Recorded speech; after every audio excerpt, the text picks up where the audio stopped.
Bolsa Cungo Kompartiyasının Cungo'daki hükümranlık ornu tügeçti, soğuculaştı değil. Hiç kandak etibarı kalmadı. Reis Xi Jinping ebedi hukuk, yaki hukuk bakıvendirliği bilen Cungo'nu başkurumen dige iş bu birden tügeçti. İğirlik, nazıklık derecesi şu dereceyi berip yetti. Çavuşan söhbeti bu oldu.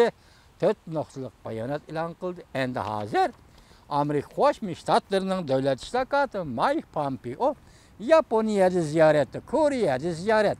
Onun dinkin bir Beijing'de ziyaret kıldı. Haberlerde koyulgan mavzularda neme dedi? Mike devlet iştakatı Mike Pompeo Beijing'e ve Kore'ye, Japonya'ya berip nöbetki çavuşan Amerika söhbeti. Prezident Trump bilen Kim Jong-un söhbetinin ahvalıdan dokalat kılıdı. Bunda kaydı yoktu vatandaşta belki. Bir yerde dokalat kılıdı degan gap akmaydı. Amerika berip Cungo'ga dokalat kılıdı dese bu diplomatiya sahasida haqorat bo'lib qoladi. Mening tahlilim qanday buni manda tahlil qilaman da. Buni balki Koreyaga uqtirib qo'yish, Yaponiyaga uqtirib qo'yish. Men dokalat qılıdı emas. Uqtirib qo'yish. Cungo kelgan yuqorqi tahlilimizdan qaraganda, Cungo siyosilik o'zgarishlardan qaraganda, Cungoluklar o'zi Amerika besim ishiltibatida 3 jihatda degandan qaraganda, demak bu qatim xo'sh biz Çavuşan bilan bo'lgan ishni tugatdik. Endi bu sizning siyosatingizga va sizning davlatingizga, ijtimoiy tuzumingizga qanday ta'sir ko'rsatadi? İkinci siz muş jarayonda tashqariga ma'lum bo'lmaganligi ishki jihati ehtimol siz yolvorib o'tirg'i chiqqan Tayvandagi masalani jiddiylashtirmasan Amerika degan talabingizga yarasha biz shundoq ish tutdik. Amerikaning yuqori darajalik amaldarini Tayvanga avatmadik, murosimni dabdabalik o'ziga o'tkazmadik. Lekin shuning esingizda bo'lsinki, bu qatim bizning Tayvanda Qo'rg'liqda jang qilg'uchi qismlarni o'rinlashtirmadik.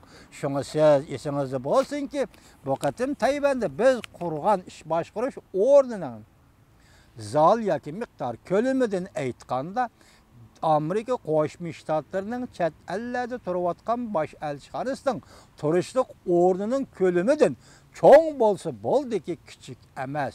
Bu sizga bishorat bo'lib qolsin Cungo'lik efendim. Başqurish o'rni bosh elchi degan ikki hukm. Siyosat sohasida ikki hukm. Cungo Amerika munosabati, Cungo Tayvan munosabati, Amerika Tayvan munosabatida ikki hukm.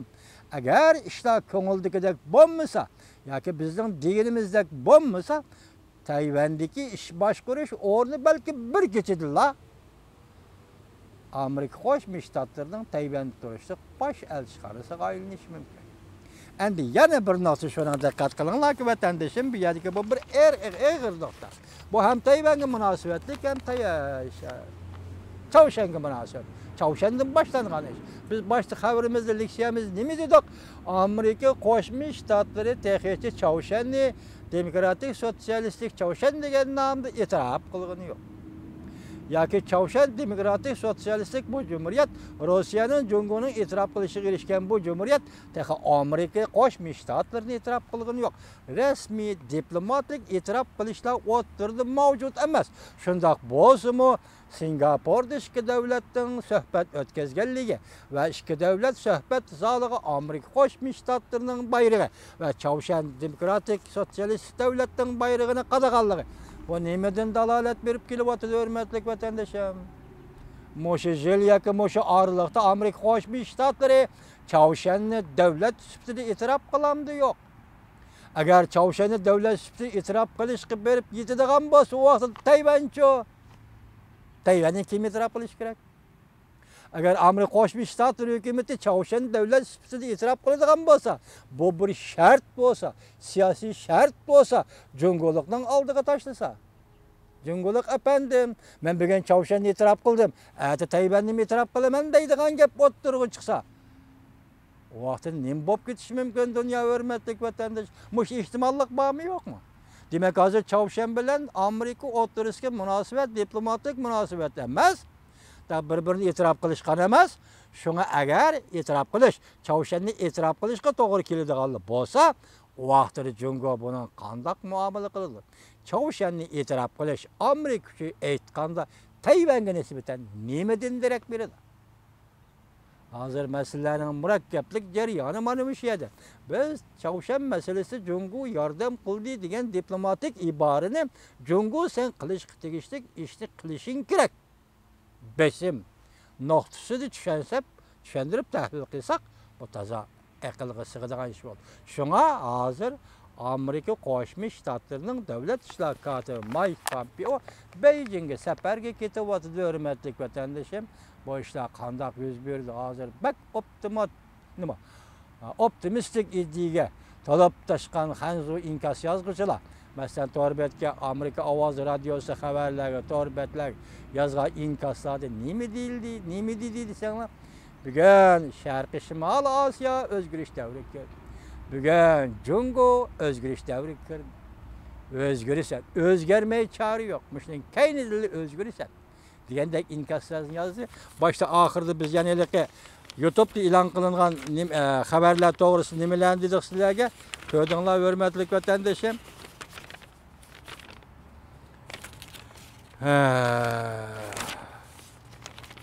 Orada mana mamlakat bo'yicha qaramash tugadi. Yuanshan Jushi. Jungo Amerika Çavuşan'ın bir meydan şahmat oyunu. Prezident Trump, Xi Jinping yakın tuqqanlarga aylandı. Biz hozir so'zlayotgan so'zimiz ham nima bu? Bundaqda so'rlabdi. Xi Jinping, Prezident Trump yakın tuqqanlarga aylandı. Jungo xalqi qutqizib elinadi. Demek her ne bo'lsa tinch yo'l bilan bo'lsin. Siz Çavuşan musofaasini tinch yo'l bilan hal qilishga tashabbus qildingiz. Hürmetlik Jungo'luk efendim. Şinjan Mustamlik Uyguristan'daki yığıveliş lagerlerine kandak düşendirirsiniz. Tibet'teki yığıveliş lagerlerine kandak düşendirirsiniz. Bu sizdince Jungo'cu tenç sıkmıyor ki Jungo'cu diktatörü, Jungo'cu bastırış, Jungo'cu yığıveliş lageri. Gitlerce yığıveliş lageri. Hiç kandak fark yok yığıveliş lageri. Vaziyet müşyek geldi. Jungo'luk efendim siz kaysi yolla tallayız. Mesele Tibet Uygur qaysi yo'lni tanlaydilar emas. Siz qaysi yo'lni tanlaysiz? Biz mushu pakta asosida mushunday tahlil qildik. Vatandoshlarımızın ham shunday tushunishini umid qilamiz.